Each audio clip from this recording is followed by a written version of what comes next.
Hello, long overdue review of my Sager 8298 gaming laptop.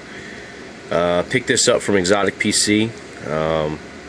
All in all, the experience was great from start to finish. The price was just right. Got a lot for my for my dollars.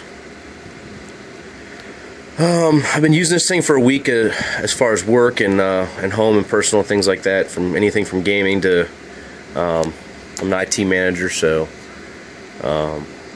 it works great for just about everything, work and play.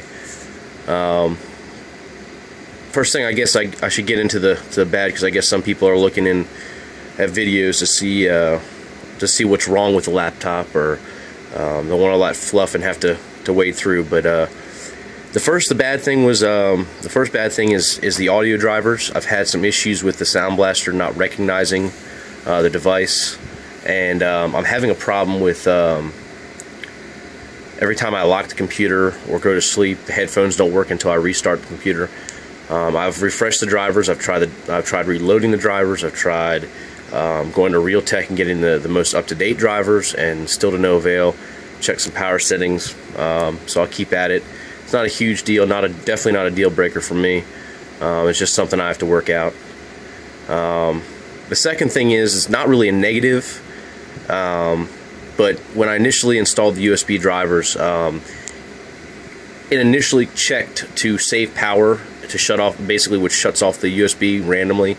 So I was thinking, oh crap, I thought my USB port here on the right, which you can see my my Razer Naga is connected to, would just randomly shut off just in the middle of gameplay or whatever. It was, you know, kind of infrequent, but still shutting off and kind of annoying.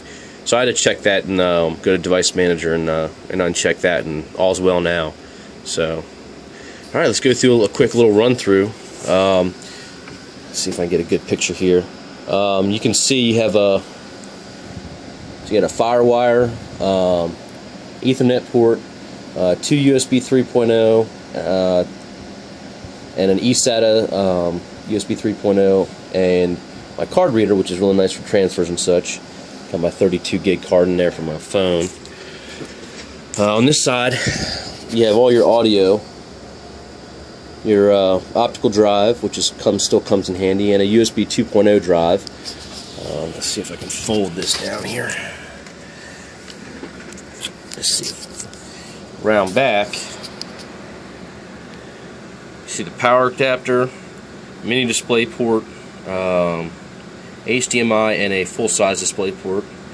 As you can see, I've got 3 plugs there, and as you can see, I also have 4 monitors hooked up, because the 700 and 800 series NVIDIA cards support 4 monitors.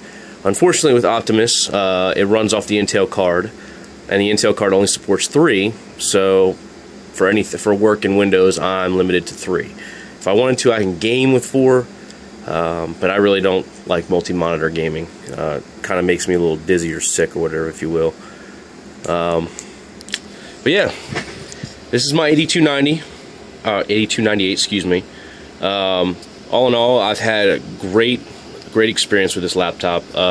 I was worried about the keyboard with the ghosting, because I pressed a lot of keys playing World of Warcraft. I have had 0 issues executing to the same skill level that I was before, which is, well, alright, I guess.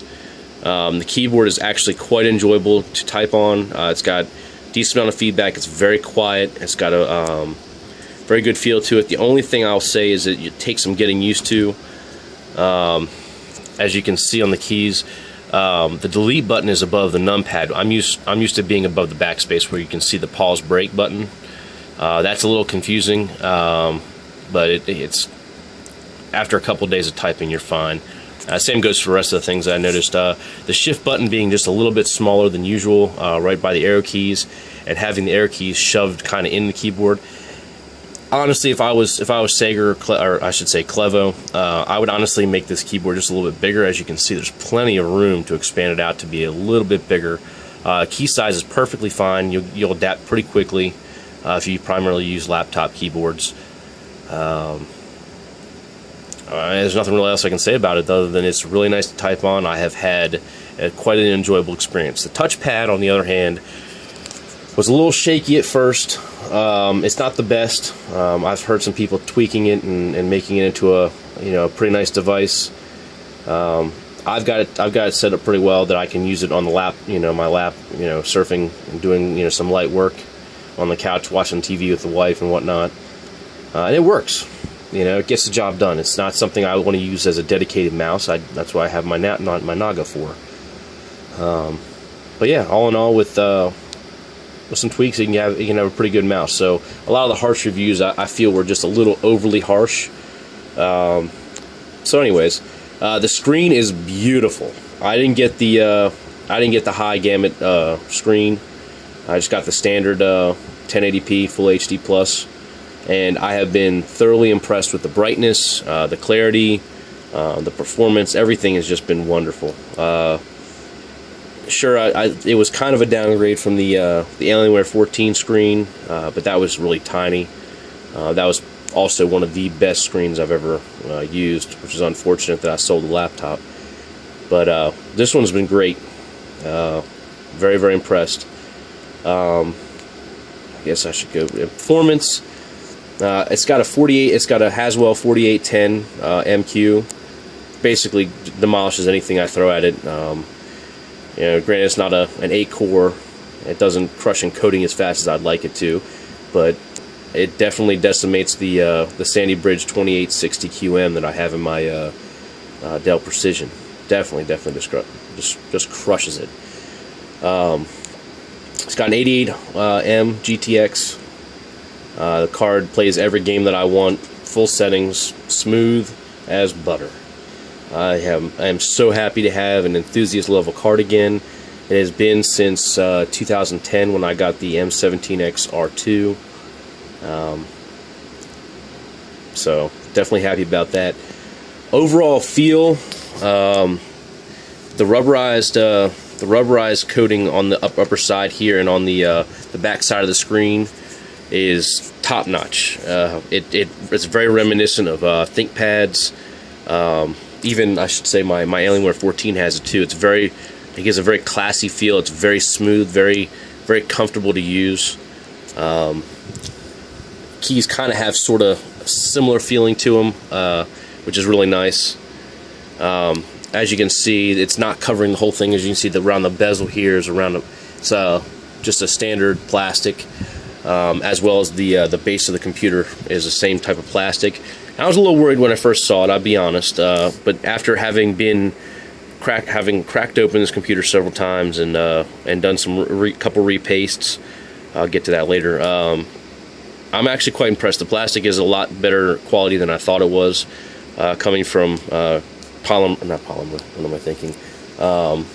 Metal laptops like my Precision and my Alienware.